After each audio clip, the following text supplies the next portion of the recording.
Looking at where unified physics can be applied to answer, or at least explore, some really basic questions that you encounter in the sciences, particularly in physics and certainly biology as well. They're big questions or hard problems because given conventional models, they seem to be intractable problems that don't have a ready or easy approachable solution.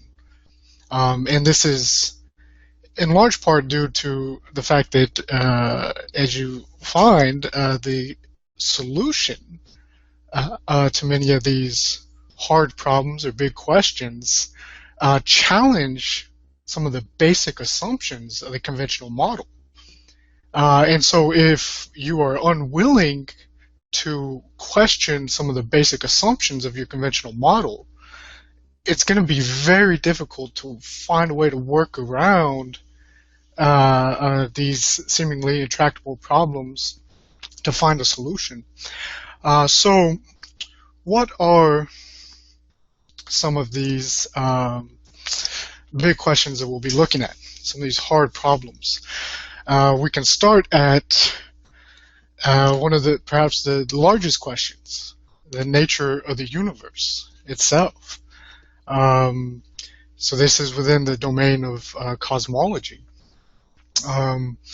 Is the universe eternal? Did it have a beginning? And if so, what, if anything, existed before that initial genesis event of the universe? This is known as cosmogenesis. And in our paper, the Unified Space Memory Network, that is, in a sense, our starting point from cosmogenesis to consciousness.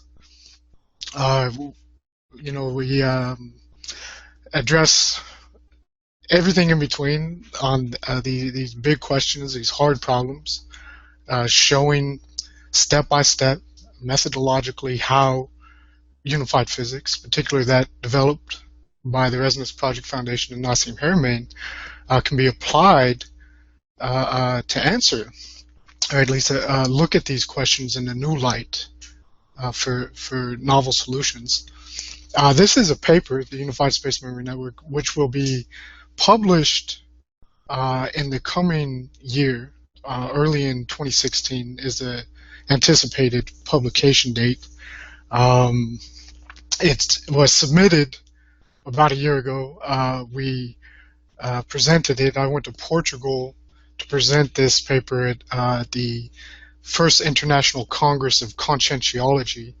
Conscientiology means consciousness science, or the study of consciousness as a science. And it is now undergoing the process of editing, along with several other papers, to be published in the Journal of Conscientiology.